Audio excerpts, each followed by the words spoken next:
बोलने की सज़ा है और बोल को मिल रही है कंटिन्यूसली, और अदलिया की आज़ादी के लिए या अदलिया की तौक़ीर के लिए, यानी जो ताकतवर लोग इस वक्त अदलिया के ऊपर अटैक करना चाहते हैं और उसके तशख़्ख़ुस को तबाह करना चाहते हैं, उनके खिलाफ वो रिपोर्ट क्यों कर रहा है? देखिए, मैंने आपको बताया बुज़दिल हैं, वो जो सर्जरी करा के आई है, मंगोलियन फेस उसने बना लिया है, वो तो जजों की तस्वीर दिखा रही है, हाजिर जजों की स्क्रीन पर जलसों में आपके जर्नल्स की तस्वीरें दिखा रही है, उस पर कोई पाबंदी नहीं है। रेगुलेटर को कानून के तहत रह के बात करनी चाहिए, इंस्ट्रक्शंस पे, डिक्टेशन पे काम ना करें, क्योंकि देखिए आप भी एक अथॉरिटी हैं अंडर ए लॉ, तो आप आइन और कानून आप पे भी उतना ही लागू होता है जितना मुझ पे या सूरी साहब पे होता है या किसी और पाकिस्तानी पे। सर सब्सक्राइब करें और बेल दबाएं ताकि कोई खबर रह न जाए।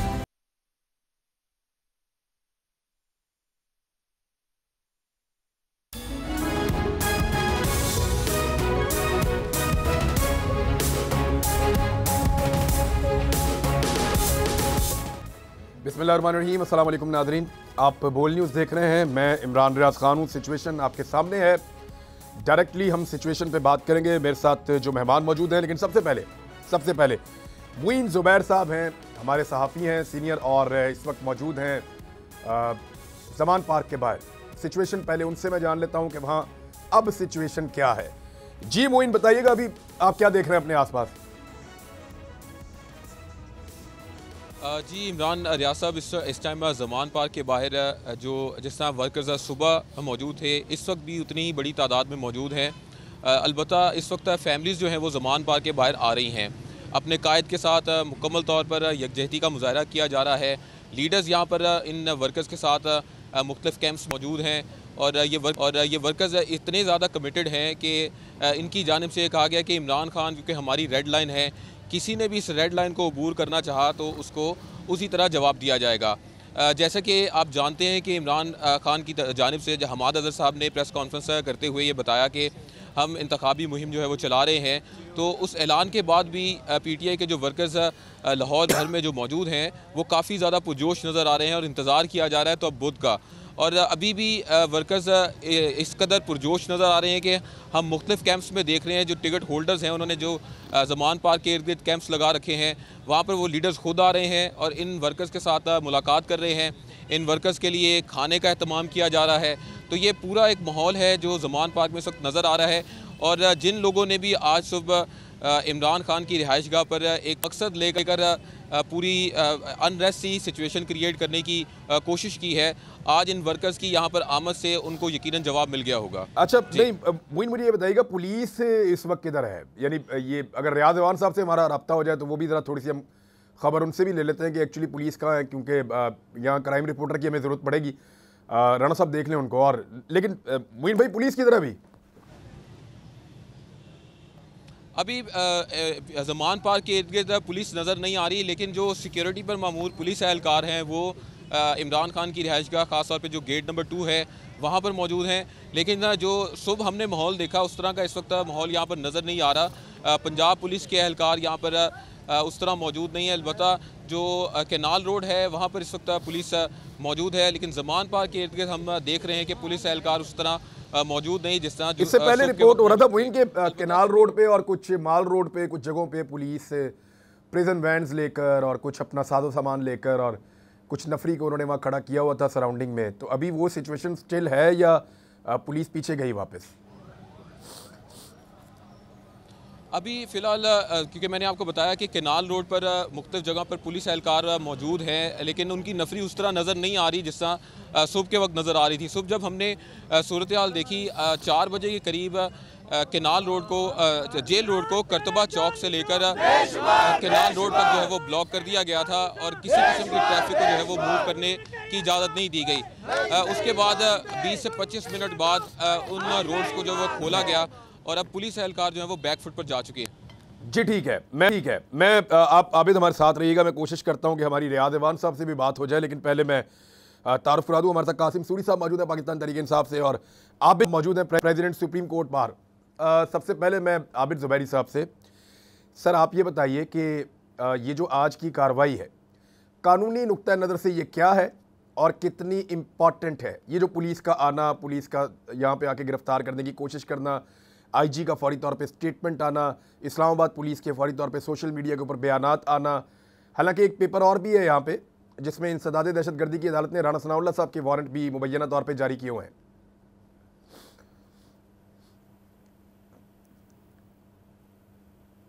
जी जुबैरी साहब, आपको मेरी आवाज आ रही है? अब आ रही है, पहले तो नहीं आ रही थी जी। जी, मेरा सवाल अगर आपने नहीं सुना तो मैं दोहरा देता हूं कि ये जो कुछ आज दिन में हुआ, इसकी कानूनी हैसियत क्या है? इसकी कानूनी हैसियत क्या है? देखिए, मुझे जो अभी आपने बयान किया उससे मुझे तो नहीं मालूम कि किस केस के सिलसिले में उनको वो कर रहे हैं, गिरफ्तार करने की कोशिश कर रहे हैं। अगर कोई non bailable warrants of arrest issue हुए हैं तो शायद उसके लिए, उसकी तामील कराने के लिए वो आए हों और उसके लिए, लेकिन हम उससे ज़्यादा मेरे इल्म में नहीं है कि उन इल्ज़ाम, क्योंकि ज़्यादातर जो मैंने देखा उन्होंने इमरान खान साहब ने लाहौर हाई कोर्ट से प्रोटेक्टिव बेल तो ले लिए हैं। अब ये कौन सा केस है जिसके लिए वो आए हैं? हो सकता है अगर तोशा खाना केस है तो हो सकता है उसमें non bailable warrants of arrest हो जिसकी वो एग्जीक्यूट करने की कोशिश कर रहे हैं। अच्छा, मैं आपको पढ़ के सुना देता हूँ। ये लिखा है जी कि बाअदालत जनाब ज़फ़र इकबाल और इस्लामाबाद, और इसके बाद लिखा है डिस्ट्रिक्ट इलेक्शन कमिश्नर बनाम इमरान खान न्याजी, और आगे लिखा हुआ है मुकदमा नंबर, ये एक्चुअली जो है ये केस जो है वो तोशा खाना वाला है, और आगे तारीख लिखी हुई है, और उसके बाद ये लिखा है नीचे के वारंट गिरफ्तारी बनाम इमरान खान न्याजी वल्द इकरामुल्लाह न्याजी, और रिहायशी हैं ये बनी गाला के, और नीचे लिखा है मंदरजा उन्वान बाला में आपको हदायत की जाती है कि मुसम्मी मज़कूरा को गिरफ्तार करके रूबरूए अदालत पेश किया जाए। इस किस्म का ये है जी, ये है जी। तो ये non bailable warrants of arrest ही है ना, जिसको एग्जीक्यूट कराने के लिए पुलिस आई है। ठीक है, तो बेहतर ये होगा कि अब जाके इनकी प्रोटेक्टिव बेल ले ली जाए इस केस में लाहौर हाई कोर्ट से, और फिर जाके वो पेश हो जाएं उस अदालत में जहाँ से इशू हैं। अच्छा, यहाँ पे एक और डॉक्यूमेंट है इसी तरह का राणा सनाउल्लाह साहब के बारे में, और वो भी फ्लोट कर रहा है सोशल मीडिया पे बार बार। कासिम सूरी साहब ने उसको पोस्ट किया हुआ था थोड़ी देर पहले, और उसमें राणा सनाउल्लाह साहब के भी हैं, और रेड पेन के साथ नीचे लिखा हुआ है कि डीपीओ को हदायत की जाती है कि वो गिरफ्तार करके तामील करवाएं फौरी तौर पे, और वो वारंट गिरफ्तारी वहाँ के भी मौजूद हैं, लेकिन वहाँ हमने कोई एक्शन नहीं देखा आज। सर, ये क्या ऐसे कानून एक तरफ ज़्यादा और एक तरफ कम भी अप्लाई हो सकता है? बिल्कुल, ये तो अगर यही नॉन बेलेबल वारंट्स उनके भी इशू हुए हैं तो उनको भी अरेस्ट होना चाहिए, लेकिन हो सकता है पुलिस, क्योंकि वो इंटीरियर मिनिस्टर हैं, तो पुलिस उनके ताबे, उनके खिलाफ एक्शन नहीं ले रही। तो ये बिल्कुल एक केस बनता है, और यही आप इनके जो बुकला हैं उनको चाहिए ये बात दिखाएं कि एक केस में जहाँ वारंट्स इशू आप कह रहे रेड पेन में हुए में लिखा है और उस पर एग्जीक्यूट नहीं हो रहा, और यहाँ एग्जीक्यूट करने पहुँच गए। तो ये उनके बुकला की जो है उनके जाके उनको दिखाएं, कोर्ट पे जाके ये देखें और कोशिश करें कि जी इस तरह से ये एक सियासी इंतकाम है जो उनके खिलाफ लिया जा रहा है। जी कासिम सूरी साहब, कारकुन वहाँ मौजूद हैं जमान पार्क के बाहर, क्या वो चाहते हैं कि इमरान खान साहब गिरफ्तार ना हो? अब कानून के अंदर जो चीज़ें मौजूद हैं वो तो फिर कानून तो उस तरीके से चलेगा। पुलिस वाले तो सिर्फ अपनी ड्यूटी करने आएंगे, और उनको जो कहा जाएगा वो उसको करने के पाबंद हैं, चाहे वो सेलेक्टिव कहा जाए। तो आप गिरफ्तारी से रेजिस्ट क्यों करना चाहते हैं? देखें इमरान भाई, जिस तरह आपको पता है कि ये रजीम चेंज के बाद 10 माह के अंदर जिस तरह इस इम्पोर्टेड सरकार ने जो इसका अमल रहा है, जिस तरह 25 मई को तशद्दुद किया, फिर उन्हीं कारकुनों पर जिन पर तशद्दुद किया उन्हीं पे केसेस बनाए गए। इमरान खान साहब जो पाकिस्तान की सबसे बड़ी जमात के चेयरमैन हैं, 74 उन पर केसेस कर दिए गए हैं, सारे झूठे केसेस। आप मुझे बताएं कि 74 केसेस में रोज़ाना वो पेश होते रहे, कातलाना हमला उन पे हो गया, उनकी तरफ से 3 नामजद मुलजिमों पर तो FIR कटी नहीं, उनको जख्मी हालत में कहा जाता है कि आप अदालत पेश हों। जिस शख्स ने फायर किया उसको तो वीडियो लिंक पे ले लिया जाता है। जब हम कहते हैं कि इमरान खान साहब को आप वीडियो लिंक पे ले लें तो उनको नहीं लिया जाता। आपके सामने है कि 22 लोगों का कातिल जो इस टाइम वजीर दाखिला बना हुआ है पाकिस्तान का, जो दंदनाता फिरता है, जो उल्टी उल्टी बातें करता है आके, उसको पूरा मीडिया दिखा रहा है। उस पर जो उसके जो वारंट निकले हैं उस पर तो कोई कुछ नहीं कर रहा। इमरान खान साहब, मैं समझता हूं जो पाकिस्तान की इंश्योरेंस पॉलिसी है, जो हम सबकी रेड लाइन है, जो सबसे मकबूल तरीन लीडर है, जो पाकिस्तान को इस मुश्किलात से निकालने का रास्ता बता रहा है। कल आप सबके सामने है जो इमरान खान साहब ने स्पीच की, और जिस तरह उन्होंने कहा कि मैं पाकिस्तान की खातिर अपने ऊपर, जिन्होंने मुझ पर भी कातलाना हमला किया, उनको भी मैं माफ करता हूं, लेकिन मैं उनको माफ नहीं करूंगा जो पाकिस्तान के पैसे जिसने चोरी किए हैं। आओ, ये जो 2 सूबों के अंदर पख्तूनख्वा और पंजाब में इलेक्शन हो रहा है, जनरल इलेक्शन की तरफ आओ, पूरे पाकिस्तान में कराओ। कल की स्पीच आपने देखा, एक लीडर की स्पीच थी जो कह रहा था कि आओ बैठो और इस मुल्क को इस मुश्किलात से निकालो। अगले दिन ही आप देखते हैं जनाब साहब आके जो है वारंट गिरफ्तारी आ रहा है। और क्या जल्दी है, इतवार के दिन तुम ये क्या ड्रामा करने आ रहे हो? कौम ने देखा कि उससे पहले भी जब इमरान खान साहब जमान पार्क से लाहौर हाईकोर्ट तक गए तो लाखों लोग बाहर निकले। आपने देखा जब वो इस्लामाबाद आए, बाय रोड आए भी लाखों लोग आए, और सबने देखा कि किस तरह लोग उनके साथ खड़ी है, कौम खड़ी है। ख्वाजा आसिफ का बयान आपके सामने है कि जब नवाज शरीफ पे केसेस हुए तो कोई 100 आदमी नहीं निकलता था। आंखें खोलने के लिए बहुत है। जामपुर का इलेक्शन भी, ये इंपोर्टेड सरकार इलेक्शन से भाग रही है। जो तारीखी फैसला दिया है सुप्रीम कोर्ट ने कि 90 दिनों के अंदर इलेक्शन कराओ, तारीख दे दी है। अब ये बुजदिल, डरपोक, ये चोर, मनी लॉन्ड्रर्स, ये जो घुस बैठे हुए हैं हुकूमत के अंदर, इनकी काम पे टांग रही हैं। ये इस तरह का एक ड्रामा रचाना चाहते हैं कि किसी तरह आप हर हाल में गिरफ्तारी अवॉइड करेंगे। एक मिनट, आप हर हाल में गिरफ्तारी अवॉइड करेंगे, अब ऐसा लगता है। लेकिन मैं आपके पास आता हूं, मुझे रियाज ऐवान साहब हैं हमारे साथ और सीनियर क्राइम रिपोर्टर हैं, सीनियर जर्नलिस्ट हैं। रियाज भाई, आप इनसाइड बताएं कि अभी क्या चल रहा है और ये ऑपरेशन रुक गया है, ख़त्म हो गया है या सिर्फ मुनासिब वक्त का इंतज़ार किया जा रहा है? फिलहाल तो ये ऑपरेशन इमरान भाई, ये ऑपरेशन जो है बिल्कुल स्टॉप है और किसी मुनासिब वक्त का इंतजार नहीं किया जा रहा। अगर पुलिस ने आज इनको गिरफ्तार करना होता जो हालात थे तो पुलिस मजीद तलब की जा सकती थी। ज्यादा जो हमें फील नहीं हुआ है कि आज जो इस्लामाबाद पुलिस आई है उसमें एक एसपी था, एक 7-5 एहलकार थे, वो आई जरूर है, लेकिन उन्होंने दिखाया अपनी मौजूदगी भी वहां पर दिखाई है और कोशिश किया वहां पर अंदर जाए। तो अंदर भी वो गए, बैर न्याजी उनको अंदर लेकर गया है। ऐसा चौथा है 5 तो अंदर गए हैं, जाकर उन्होंने आज वारंट है वो करवाया। शिबली फराज ने बकायदा इसका एतराफ भी किया, उन्होंने उसको रिसीव भी किया है जो वारंट गिरफ्तारी थे। लेकिन अगर पुलिस ने उनको अगर जबरदस्ती गिरफ्तार करना होता या वाकई इनको, क्योंकि आईजी जो इस्लामाबाद थे वो बार बार यही कह रहे थे कि हमने हर सूरत उनको लेके जाना है। नहीं, ये तो एक मिनट, आप ये कह रहे हैं कि आपको ग्राउंड पे एक्शन वो नजर नहीं आया जो इस्लामाबाद से डायरेक्शन आपको नजर आ रही थी। यानी मैं जो इससे समझ रहा हूँ वो ये है कि इंस्टिगेट करने की कोशिश की जा रही थी कि पुलिस के साथ कुछ ऐसा हो जाए जमान पार्क में जिसके बाद जवाब एक पैदा किया जाए। एम आई राइट?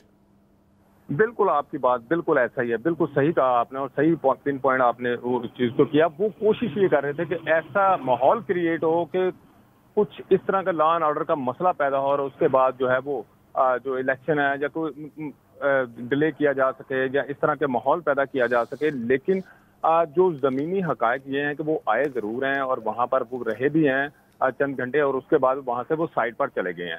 लेकिन अगर उन्होंने गिरफ्तार, मैं फिर ये कह रहा हूं कि अगर उन्होंने गिरफ्तार करना होता तो वो सीसीपी लाहौर को, आईजी पंजाब पुलिस को, जो आईजी इस्लामाबाद है वो कह सकते थे और वो उनको पुलिस प्रोवाइड कर सकते थे। अच्छा, इसमें जो एसपी साहब आए हैं उनके बारे में मुबैना इतला है कि वो बहुत बड़ी शख्सियत के दामाद हैं और बहुत मुअज़्ज़ज़ शख्सियत के दामाद हैं, तो ये भी आपको लगता है कि डेलिबरेटली किया गया है ताकि एक सिचुएशन क्रिएट हो जाए? नहीं, ये भी क्योंकि एसपी सिटी है और जहां पर ये वाकया हुआ था उसके वो एसपी हैं, उसी इलाके के वो एसपी हैं जहां पर ये मुकदमा दर्ज हुआ है। तो नॉर्मली तो इस तरह के पेपर के लिए एक एएसआई आ जाता है रियाज भाई, आपको एसपी तो नहीं जाते इस किस्म के पेपर लेकर?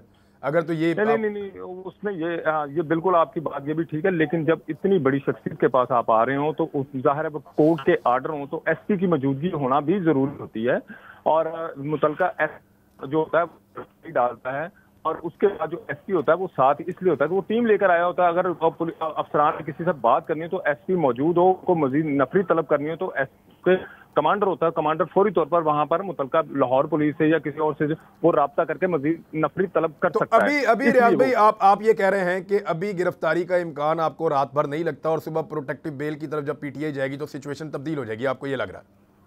जी, मुझे जो लग रहा है वो यही है कि वो इनको गिरफ्तार आज रात नहीं करेंगे। आप अगर सोशल मीडिया पर जाएं तो वो सोशल मीडिया पर यही कहा जा रहा है, वो इमरान खान के बारे में कुछ नेगेटिव चीजें चला रहे हैं कि वो देखें जी वो भाग गए हैं, वो गिरफ्तारी नहीं दे रहे। तो इस तरह का वो मेरा ख्याल है वो माहौल ऐसा पैदा कर रहे हैं कि वो इमरान खान की शोहरत को नुकसान पहुंचा सकें, और दूसरी तरफ कोई ऐसा माहौल क्रिएट हो लोग से यार वो तो सिर्फ ऐसे ही हो सकता है कि नवाज शरीफ साहब आगे बाहर से फिर गिरफ्तारी दे दें तो फिर इमरान खान साहब को वो करार दे सकते हैं। कुछ जिस तरह मियाँ साहब गए हैं वो तो फिर बात बनती नहीं है। रियाज भाई बहुत शुक्रिया आपका। जमान पार्क वापस चलते हैं, सिर्फ एक चीज़ जाननी है, वहाँ पे कौन कौन मौजूद है अभी, मुझे मुइन बताइएगा। जमान पार्क के अंदर आप पूछ रहे हैं? जी बिल्कुल बिल्कुल बिल्कुल। कौन इंपॉर्टेंट लोग यहाँ पे मौजूद हैं अभी और क्या चल रहा है अंदर? यहाँ पर जो अहम लीडर्स थे जिसमें शिबली फराज, फवाद चौधरी और इस तरह फ़ारूक हबीब, हमाद अज़हर, वो यहाँ से अब से कुछ ही देर पहले रवाना हो चुके हैं, क्योंकि जैसे कि वो ऐलान करके गए कि बुध से हम कैंपेन का आगाज़ कर रहे हैं। तो यहाँ से वो लीडर्स, अहम लीडर्स वो रवाना हो चुके हैं। अलबत्ता जो लाहौर के मुख्तलिफ इलाकों में जो टिकट होल्डर्स हैं उन्होंने यहाँ पर कैंप्स लगा रखे हैं, तो अपने अपने कैंप्स में वो टिकट होल्डर्स इस वक्त मौजूद हैं और वर्कर्स को मोटिवेट किया जा रहा है कि जो बुध की रैली होगी उसके लिए वो तमाम लोग अपने घरों से निकलें और जितने लोग उस रैली में शरीक हो सकते हैं वो हों। अब तक की इतला ये है कि PTI बुध के रोज़ फ़िरोज़पुर रोड का जो रूट है वो इख्तियार करेगी, क्योंकि एक तवील सड़क है, लंबी सड़क है।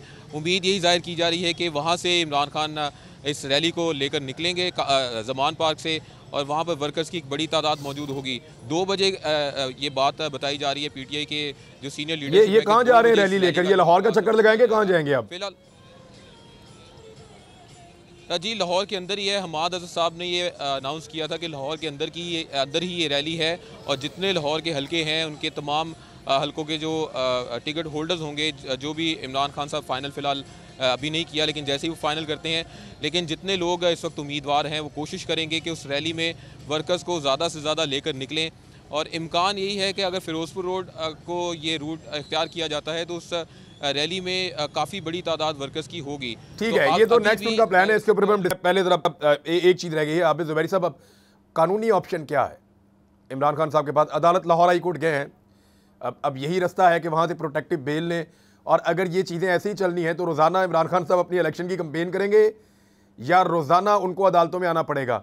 और अगर वो कंपेन करना चाहते हैं तो कोई ऐसा कानूनी रास्ता है कि वो इन चीज़ों को साथ अपनी कानूनी टीम के साथ मैनेज कर लें और फिर वो अपनी इलेक्शन कंपेन करें? देखिए, इसमें नेचुरली अगर कहीं से कोई केस है उस पर वारंट्स इशू हुए हैं तो उनको प्रोटेक्टिव बेल लेके उस अदालत पे पेश होना होगा।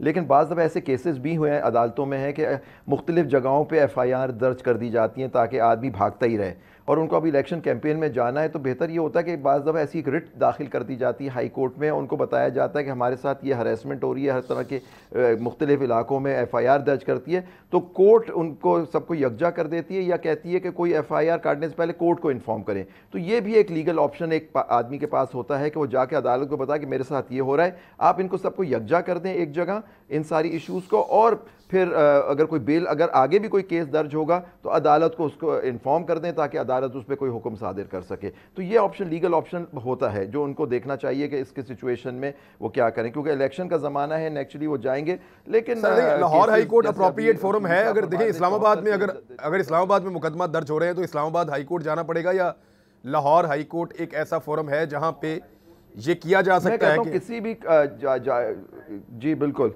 मैं कहता हूँ लाहौर हाई कोर्ट भी जा सकते हैं, इस्लामाबाद हाई कोर्ट भी जाके कह सकते हैं कि सबको यकजा कर दिया जाए केसेस को, या उनको उस तरह से उनके खिलाफ, ताकि उनको गिरफ्तार ना किया जाए। तो कोर्ट इस तरह का एक ऑर्डर पास कर सकती है, लेकिन नेचुरली उनको कोर्ट को बताना होगा कि मेरे साथ ये हो रहा है और इस तरह से ये चीज़ें हो रही हैं, तो फिर कोर्ट उस पर सुनवाई करके फिर कोई फैसला करेगी।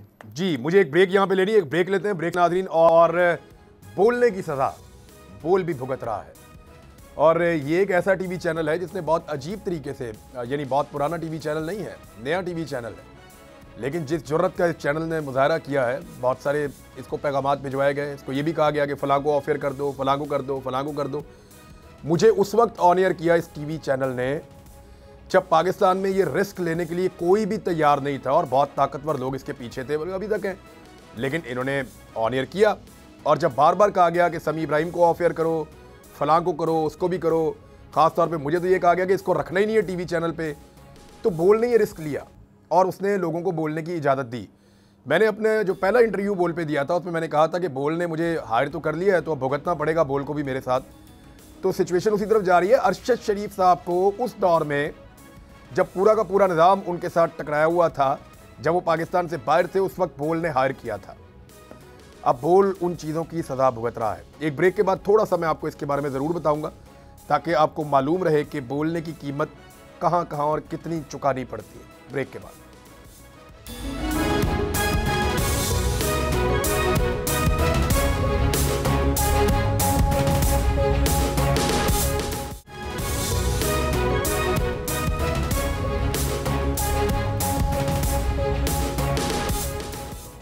वेलकम बैक नाजरीन। बोलने की सज़ा है और बोल को मिल रही है कंटिन्यूसली। और वो कहते हैं कि सिद्दीक जान क्यों मुकदमा लड़ता है अदलिया की आज़ादी के लिए या अदलिया की तौक़ीर के लिए। यानी जो ताकतवर लोग इस वक्त अदलिया के ऊपर अटैक करना चाहते हैं और उसके तशक्कुस को तबाह करना चाहते हैं, उनके खिलाफ वो रिपोर्ट क्यों कर रहा है। समी इब्राहिम से अपने शिकवे गिले हैं, मुझसे भी शिकवे गिले हैं, और बहुत सारे लोग हमारे साथ काम करते हैं उन सबसे भी गिले शिकवे हैं।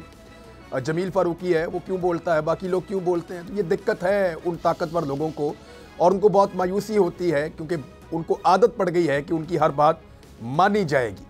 लेकिन इस मरतबा बोल ने ज़रा डिफरेंटली रिएक्ट किया है और अपने किसी एम्प्लॉय पे दबाव नहीं डाला कि आपने ये बात बोलनी है और ये बात नहीं बोलनी। डिफरेंट चीज़ें हैं। एक चीज़ ऐसी है जिसकी निशानदेही बोल टीवी चैनल के जो को चेयरमैन है उन्होंने भी की है। ज़रा ये सुने आप कि सिचुएशन क्या है। हम पे एक इल्ज़ाम लगाया गया और एक इल्ज़ाम पे 2 एफआईआरें काट दी, एक कराची में, एक इस्लामाबाद में। ये इस्लामाबाद का आईओ जो तफ्तीशी अफसर है वो कह रहा है और जो कराची का तफ्तीशी अफसर है वो कह रहा है कि हाँ जी ये एक ही इल्ज़ाम है जिस पे 2 एफआईआरें काटी। अब इस पर कानून है भाई कि 2 एफआईआरें नहीं कट सकती, सुप्रीम कोर्ट के ऑर्डर्स हैं। इल्ज़ाम क्या है जी? इल्ज़ाम ये कि हमने चीटिंग की। आज दिन तक ऐसा एक आदमी नहीं लाया कि जी इसके साथ चीटिंग की है आपने। वो जो चीटिंग जिसके साथ होती है फिर वो एफआईआर कटाता नहीं। मुद्दई ये खुद हैं, ये फेडरल गवर्नमेंट उस वक्त भी थी इनकी, ये मुद्दई खुद हैं। हमें 18 माह जेल में रहे, हम जमानत नहीं हुई। 9 जजेस ने सिंध हाई कोर्ट में नॉट बिफोर किया। 15-20 दिन महीने केस चला, सुना और उसके बाद कहा जी मैं नहीं सुनता। घर फ्रीज, गाड़ियाँ फ्रीज, ऑफिस फ्रीज, हर दुनिया की हर चीज़ फ्रीज, अकाउंट फ्रीज। हम तो कुछ भी नहीं थे, हम 1.5 साल जेल रहे। और हम कौन?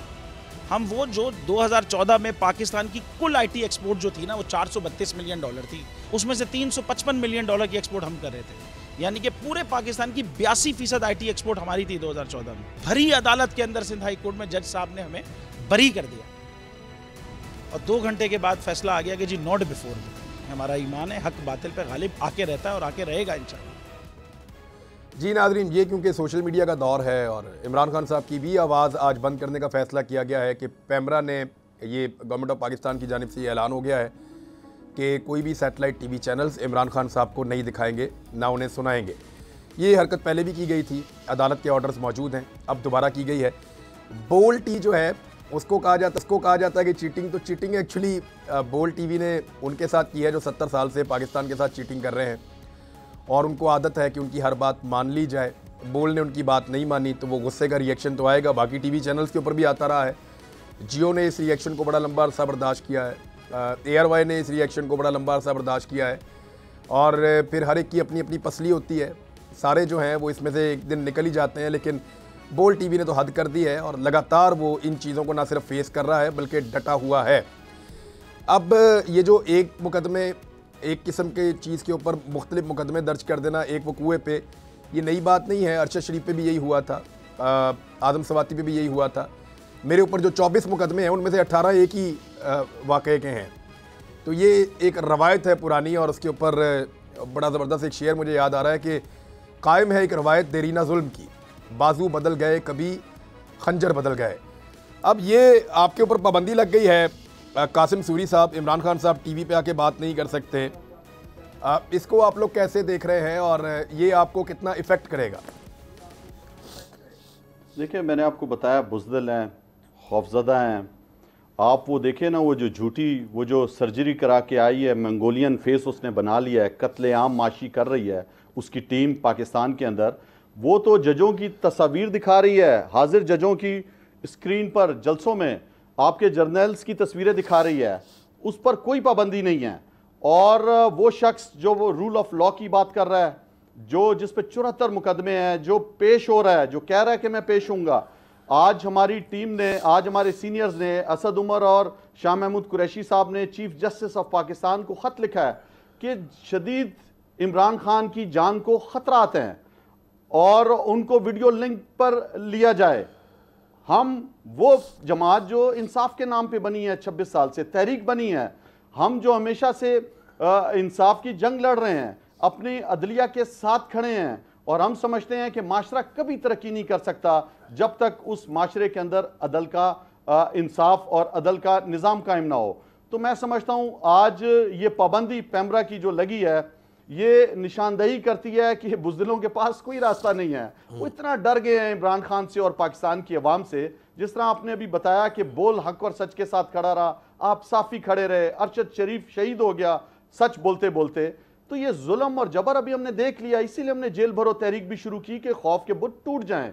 मैं समझता हूं अच्छा कासिम सूरी साहब, मैंने एक चीज आपसे गुजारिश करनी है कि आप लोग जब अपना मंशूर पेश करें इस मरतबा, आपकी पार्टी इस मरतबा जब अपना मंशूर पेश करे तो स्पेसिफिकली अरशद शरीफ के ऊपर एक पैराग्राफ आप बीच में डालें कि इस केस पे अगर आपकी हुकूमत आ जाएगी तो आप क्या इकदामात उठाएंगे। ये हम आपको सजेशन नहीं दे रहे सर, कोई आइडिया नहीं दे रहे, हम मुतालबा कर रहे हैं कि अपने मंशूर में ये शामिल कीजिएगा। और यही मुतालबा हमारा बाकी जमातों से भी है।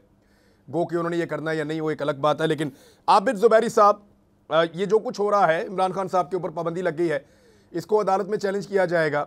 आपको क्या लगता है कि अदालत के थ्रू वापस बोलने का राइट इमरान खान साहब को मिलेगा? सोशल मीडिया के इस दौर में ये इतना इंपॉर्टेंट तो रहा नहीं। और दूसरा जो बोल टीवी के साथ हो रहा है वो आपने सुन भी लिया, शोएब शेख साहब खुद बता रहे थे। सर देखिए, बिल्कुल इसको चैलेंज कर, अगर इन पे पाबंदी लगाई गई है इमरान खान साहब पे, उसको बिल्कुल वो चैलेंज करें कि आर्टिकल 19 है आपका कॉन्स्टिट्यूशन को, फ्रीडम ऑफ स्पीच की गारंटी करता है। रीजनेबल रिस्ट्रिक्शंस लग सकती हैं, लेकिन ये थोड़ी अगर आके एक शख्स, एक जो साबिक वज़ीर आज़म है, वो आके बात करते हैं, अपना मंशूर पेश करते हैं या अपनी रूल ऑफ लॉ उसकी बात करते हैं, उस पर किस तरह से पाबंदी लगाई गई। और जैसे सूरी साहब ने अभी कहा कि बाज़ जलसों में तो जजों को और जर्नलों की तस्वीर दिखा के उन पर तनकीद होती है, हाजिर जजों को जो बैठते तनकीद होती है उस पर कोई पाबंदी लगाई जाती है, विच इज़ जो तो कंटेम्प्ट ऑफ कोर्ट हो रही है। लेकिन ये सारी चीज़ें देख के बिल्कुल चैलेंज करना चाहिए, क्योंकि ये हक आपसे नहीं लिया जा सकता। लेकिन एक ख़तरा और भी है, जो मैं आपके केसेस भी किए हैं और चैनल्स के, अगर आप दिखाएंगे भी, आपको भी ऑफ एयर कर दिया जाएगा, केबल ऑपरेटर से कह दिया जाएगा कि आपको ना दिखाएं। ये चीज़ें देखें, जुल्म का सिस्टम नहीं चल सकता। आप जुल्म जितना आप लेंगे, दबाने की कोशिश करेंगे, आप हक बात को नहीं छुपा सकते।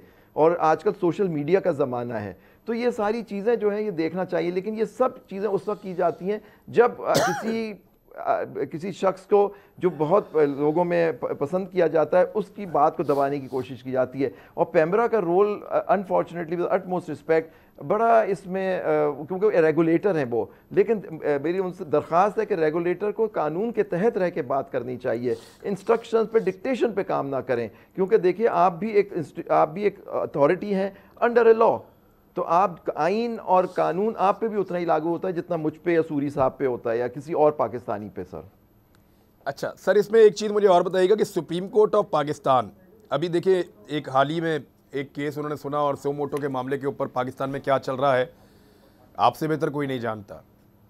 लेकिन इमरान खान साहब के इस वक्त बुनियादी हुकूक उन्हें लगता है कि वो सलब कर लिए गए हैं। इस मामले में क्या वो सुप्रीम कोर्ट ऑफ पाकिस्तान का दरवाज़ा खटखटा सकते हैं? और सुप्रीम कोर्ट में जाना क्या सूदमंद रहेगा और उनको वहां से क्या रिलीफ मिल सकता है? देखिए, इसमें मुख्तलिफ आ रहा है, कोर्ट के अंदर भी मुख्तलिफ आ रहा है कि जी आप पहले हाई कोर्ट जाएं, हाई कोर्ट के बाद फिर अगर सुप्रीम कोर्ट आए। लेकिन देखिए, अगर आपकी फंडामेंटल राइट देखें, आर्टिकल 19 जो 19 है, जो मैंने आपसे कहा, फ्रीडम ऑफ स्पीच, वो आपका बुनियादी हक है, फंडामेंटल राइट है कॉन्स्टिट्यूशन में। और ये मैटर ऑफ पब्लिक इंपॉर्टेंस, एक लीडर है जो बात अपनी आवाम तक पहुंचाना चाहता है या कोई भी लीडर हो, तो उसको अगर रोका जाए इस तरह से तो डायरेक्ट सुप्रीम कोर्ट में भी चैलेंज हो सकता है। लेकिन उमूमन बाज़ जजेस का व्यू होता है, बाज़ मौज़िज़ जज साहब कहते हैं कि जी हाई कोर्ट में जाएं, हाई कोर्ट के बाद फिर सुप्रीम कोर्ट आए। 184(3) की पावर, ये सू मोटो पावर, देखिए सू मोटो तो खुद एक कोर्ट और लेती है, लेकिन आप खुद भी एज अ सिटीजन या एज अ पर्सन आप एक केस फाइल कर सकते हैं directly in the supreme court under article 184 sub clause 3 के तहत। वो कोर्ट देखेगी कि ये क्वेश्चन ऑफ पब्लिक इंपॉर्टेंस है on a matter of fundamental right, तो हो सकता है वो ले इसका, लेकिन ये देखना पड़ेगा कि कहाँ से। लेकिन जो अगर कोर्ट को ये बावर करा दिया जाए कि आर्टिकल 19 आपकी ये कॉन्स्टिट्यूशनल वायलेशन है और इस तो फिर कोर्ट हो सकता है उस पर ऑर्डर कर दे कि जी इस तरह की इनकी जो पाबंदी लगाई है वो गैर आईनी है, गैर कानूनी है। सर, आपकी एक अपनी मेमोरी है बतौर लॉयर और आपने तहरीकों में हिस्सा भी लिया है और इन सारी गुज़िश्ता कई सालों की आपके पास अब जो है वो बड़ी क्लोज़ मेमोरी मौजूद है। क्या आपने इस तरह के हालात और इस तरीके से तेज़ी से कटते हुए मुकदमात और सियासत के अंदर या सियासी मुकदमात की ऐसी भरमार, और सहाफ़ियों के ऊपर लगभग 100 के करीब मुकदमात दर्ज हो चुके हैं गुज़िश्ता 10 महीनों में, ये चीज़ें आपने पहले विटनेस की? यानी 2 दर्जन तो मेरे पे मुकदमे आपके सामने बैठा हूँ सर, 24 हो गए हैं पूरे, ये 25वां अबू है। देखिए बड़ा अफसोस के साथ कहना होता है ये चीज़ें पहले भी होती रही हैं, लेकिन जो फ़र्क जो अब हो रहा है कि जी जब अदालत एक फ़ैसला कर दे उस पर अमल हुआ करता था, लेकिन अब ऐसा लग रहा है कि कोर्ट के ख़िलाफ़ एक मुनज़्ज़म मुहिम चल रही है कि कोर्ट्स की बात उनकी बात ना मानी जाए, उनको मुतनाज़ा बना दिया जाए। ये चीज़ जो है, ये देखिए आप 97 का आपको याद है ज़माना जब एक ये इशू उठा था, सुप्रीम कोर्ट पे फ़िज़िकल हमला हुआ था, आप याद करें वो ज़माना, ये भी हमने इस मुल्क में देखा। तो उस ज़माने में भी ये सारी चीज़ें थीं और ये सियासी लड़ाइयों का नतीजा था, उसमें कोर्ट को मुतनाज़ बना दिया गया था और कोर्ट के अंदर ये सारी चीज़ें हुई थी। मेरी दरख्वास्त है जितने स्टेक होल्डर्स हैं कि ये देखिए अदलिया जो है एक सुतून है, जैसे 3 सुतून होते हैं हमारे रियासत के, मुकन्नना parliament, executive and the judiciary. इसको आपको स्ट्रेंथन करना है, इसको कमजोर करेंगे तो पूरे हमारा फाउंडेशन हमारा सर अगर ये नहीं रुकता जुबैरी साहब देखें जो इंपॉर्टेंट चीज़, अगर ये नहीं रुकता, आप तो जो कह रहे हैं बात कि वो सेंस प्रिवेल करनी चाहिए, सबको समझना चाहिए कि ये मुल्क इसके अंदर रहना है और ऐसी प्रेसिडेंट ना सेट की जाए कि कल को सब इसी रास्ते पे चले। मैं ये जानना चाहता हूं कि अगर ये नहीं रुकता तो जो तबका सबसे ज़्यादा इफेक्ट होगा वो जुडिशरी है और वकला उसका एक हिस्सा है, फिर मामला कहाँ जाएंगे सर? अगर ये नहीं रुकते सब तो फिर वकला को क्या करना होगा? देखिए वकला जो है हमेशा rule of law and constitution आइन के साथ खड़े रहें, और हम लोग सुप्रीम कोर्ट की बार के एसोसिएशन के सदर की हैसियत से कहता हूं कि हम लोग अपनी अदलिया के साथ खड़े हैं और खड़े रहेंगे इंशाअल्लाह। और कोई उस पर हमला हमके हरावल दस्ते हैं। और आपने देखा पिछले दौर में भी जब एक कोर्ट पे हमला हुआ, हमारे चीफ जस्टिस पे हमला हुआ, मतलब उनके साथ उनको हटाया गया, तो वकला सबसे आगे आए, पेश रहे, और फिर आपने देखा कोर्ट रिस्टोर हुई और जुडिशरी हमारी रिस्टोर हुई बड़ी इज्जत के साथ। तो ये चीज़ें एग्जाम्पल्स मौजूद हैं। उससे पहले MRD मूवमेंट आपको लोगों को याद नहीं होगा, लेकिन 83 के अंदर भी जब MRD मूवमेंट आई, वकला उसमें सबसे आगे थे। हर दौर में हर डिक्टेटर के खिलाफ वकला हमेशा आगे रहें, और मेरी उम्मीद है कि इंशाअल्लाह अल्लाह करे ये वक्त ना आए कि फिर से हमें कोई एक तहरीक शुरू करनी पड़े। लेकिन क्योंकि हम लोग डेमोक्रेटिक सिस्टम में रहते हैं तो सबको चाहिए कि इसको, क्योंकि देखिए अगर सिस्टम गिरेगा तो सबका नुकसान होगा, पूरे मुल्क का 23 करोड़ आवाम का नुकसान होगा। इनको बहुत सीरियसली सोचना चाहिए कि वो क्या कर रहे हैं। सर देखें, इस बार तो अदलिया के साथ खड़े होने की कीमत चुकानी पड़ती है। आपके सामने बोलने पिछले 1-1.5 हफ्ते में जब ये सब किया है तो नताइज आपके सामने हैं, तो क्या वकला एक मरतबा फिर कीमत चुकाने के लिए तैयार है? बिल्कुल। देखिए क्योंकि हमारी independence of the bar, independence of the judiciary ये लाजिम और मलजूम है एक साथ। अगर हमारी बार इंडिपेंडेंट नहीं होगी, हमारी जुडिशरी नहीं होगी, जुडिशरी इंडिपेंडेंट नहीं होगी तो बार इंडिपेंडेंट नहीं होगी। तो बिल्कुल अगर ये वक्त आएगा कि हम करें, क्योंकि हमारी सर्वाइवल एज अ मुल्क जहाँ इंसाफ, देखिए एक ही जगह है जहाँ से इंसाफ का आप दरवाज़ा खटखटाते हैं, वो अदालत। अगर वहाँ भी इंसाफ उसके लिए अफेक्ट होगा, उनको काम नहीं करने दिया जाएगा, फिर हम कहाँ जाएंगे? ठीक है, अब मैं कासिम सूरी साहब, अगर इमरान खान साहब को गिरफ्तार कर ही लिया जाता है, जिसकी कोशिश तो की जाएगी, हो सकता है आने वाले दिनों में की जाए, तो रद्द-ए-अमल क्या होगा और कहां तक होगा? और ये मरियम नवाज साहिबा और जितना उनका सोशल मीडिया है, इवन बहुत सारे हमारे सहाफ़ी दोस्त भी वो ये कह रहे हैं कि इमरान खान साहब ने आज ये गिरफ्तारी ना देकर बुज़दिली का मुजाहरा किया है, उनका ये क्लेम है। देखिए, जो खुद 50 रुपए के स्टाम्प पेपर पे भागा हो बीमारी का बहाना लेके, और वहाँ पे जो है वो बड़ी बड़ी गाड़ियों में और बड़े बड़े शॉपिंग मॉल्स में फिर रहा है। हमें पता है कि कौन किस तरह भागा है, किस तरह उसने उससे पहले भी 10 साल का जो है वो मुआहदा किया और बाहर से, सऊदी अरब से और कतरी आया और उसने पूरी पाकिस्तानी अवाम को प्रेस कॉन्फ्रेंस करके बताया कि मुआहदा करके गया हुआ है। इमरान खान साहब पे 74 मुकदमात हैं, इमरान खान साहब पे कातलाना हमला होता है, वो इसी मुल्क में हैं, वो यहाँ पे जो है वो अदालतों का एहतराम कर रहे हैं, जा रहे हैं, मुकदमे झूठे मुकदमों में भी पेश हो रहे हैं। मैं आपको बताऊं कि आज हकीकी आज़ादी की तहरीक है, आज रूल ऑफ लॉ की तहरीक है, आज ये जो जितने भी ये जो जिसको सिसिलियन माफिया का कहा गया, हमारी अदालतों ने कहा, आज उसी के बच्चे आज दोबारा पाकिस्तानी। ठीक है, मैं हमारे पास वक्त खत्म हो गया है, लेकिन बात इसको जारी रखेंगे, आइंदा भी इस पर बात करते रहेंगे। एक बड़ा हैवी दिन था और एक सिचुएशन क्रिएट की गई थी। अभी सूरत हाल कुछ कंट्रोल्ड है, देखते हैं कि आने वाले वक्त में क्या होता है, इस पर नज़र रखेंगे और हकायक को जानने के लिए बोल के बंद होने तक बोल को देखते रहिए, क्योंकि बोल को बंद करने की पूरी कोशिश की जा रही है। अल्लाह हाफ़िज़।